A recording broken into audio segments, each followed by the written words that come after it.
Assalamualaikum warahmatullahi wabarakatuh. Hari ini materi kita adalah mengenai pemeliharaan tanaman anggrek. Di mana pemeliharaan tanaman anggrek ini meliputi penyiraman. Beberapa faktor yang perlu diperhatikan adalah jenis air yang dapat dipakai, hubungan media tanam yang banyak dengan banyaknya siraman, temperatur, keadaan udara, kelembaban udara, jenis pot, kebutuhan siraman untuk tiap-tiap jenis anggrek, penyiraman menurut besar kecilnya anggrek. Jenis air, sumber air untuk penyiraman tanaman anggrek dapat berasal dari air ledeng, baik untuk menyiram karena jernih dan steril, tetapi pH-nya tinggi, maka perlu diturunkan dengan menambahkan air kapur, pH yang baik sekitar 5,6-6. Air sumur, baik untuk menyiram tanaman karena banyak mengandung mineral dan dari tanah yang sangat dibutuhkan. Air hujan, itu ditampung di tong atau bak penampungan, baik untuk penyiraman. Air kali atau selokan dapat digunakan tetapi tidak tahu apakah pasti air itu mengandung jamur, bakteri atau lumut yang bisa mengganggu pertumbuhan tanaman anggrek. Cara penyiraman. Tanaman umur kurang 8 bulan penyiraman dilakukan dengan cara menggunakan hand sprayer atau disemprotkan ke seluruh bagian tanaman dan media tanamnya. Tanaman umur 8-18 bulan penyiraman dilakukan dengan cara menyiram langsung ke seluruh bagian tanaman. Jumlah kebutuhan air untuk penyiraman disesuaikan dengan umur tanaman, jenis pot, dan jenis media tanamnya. B. Pemupukan. Terbagi atas 3 tahapan. A. Pemupukan untuk bibit atau kompot dan seedling. B. Pemupukan untuk ukuran sedang atau remaja atau mid-size. C. Pemupukan untuk ukuran dewasa atau berbunga atau flowering size. Pemupukan untuk bibit, kompot, dan seedling dengan NPK dengan perbandingan 6:3:1. Unsurnya N lebih banyak karena untuk pembentukan pertumbuhan dan perkembangan tanaman. Unsur N diambil dari pupuk ZA atau urea, P dipakai pupuk ES, DS, TS, dan K dari kalium sulfat atau K2SO4.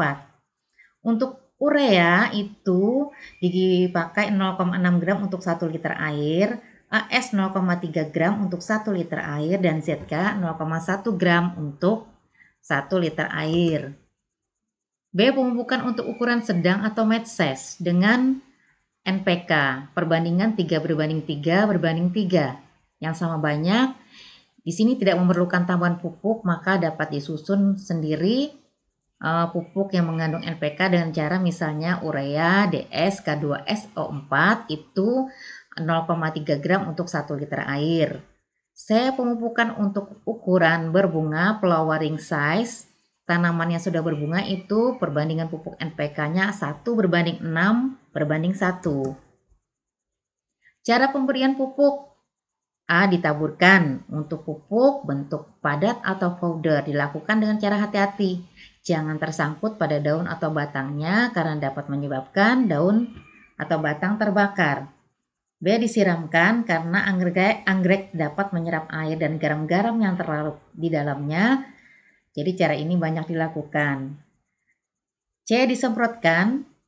Ini lebih efektif, pemupukan lebih baik dilakukan pada waktu pagi kurang dari jam 9 atau pada sore hari lebih dari jam 4 sore. C. Pengendalian hama dan penyakit. Serangan hama terhadap tanaman dapat dikendalikan dengan insektisida yang cocok atau kompatibel. Serangan cendawan atau fungi dapat dikendalikan dengan fungisida. Penyakit disebabkan oleh bakteri dapat dikendalikan dengan bakterisida. Penggunaan pestisida, hal-hal positif penggunaan pestisida kimia itu sangat efektif, aplikasinya praktis dan elastis, kebanyakan cocok atau kompatibel, adaptif sinergis dengan cara pengendalian lainnya. Bagaimana menggunakan pestisida kimia? Itu dilihat dari jenis pestisida sesuai, alat yang digunakan tepat, jenis penggunaan tepat, bentuk pestisida yang dipakai juga efektif, Cara menyebarkan benar dengan memperhatikan keselamatan kerja dan lingkungan. Hama tanaman anggrek. Pertama, kumbang gajah. Kedua, kutu daun Ceratopsis oxydiarum. Kutu perisai, bahasa latinnya Parlotoria proteus. Kutu lilin Pseudococcus sp. Trip, Dichromotrip smithi. Tungau Tetranicus urtacea. Ulat jengkal Negeta chlorocrota. Semut, siput atau keong, dan belalang. Penyakit tanaman anggrek itu bersifat patogenik atau biotik atau mikroorganisme. Pertama, busuk hitam, cendawan atau Pythium ultimum. Busuk coklat, cendawan Sclerotium rosspi. Busuk akar, cendawan Rhizoctonia solani. Busuk pucuk batang, cendawan Phytophthora palmipora.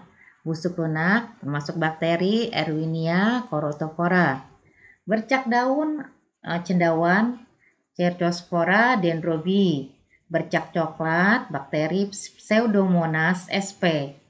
Layu Fusarium, cendawan Fusarium oxysporum. Rebah bibit, cendawan Pythium sp. Anthracnosa, cendawan Coletricum sp. Cymbidium mosaic virus CMV. Nah, sudah selesai materi kita, sekian dan terima kasih. Nah, itulah materi kita hari ini. Semoga bermanfaat dan selamat menjalankan ibadah puasa. Assalamualaikum warahmatullahi wabarakatuh.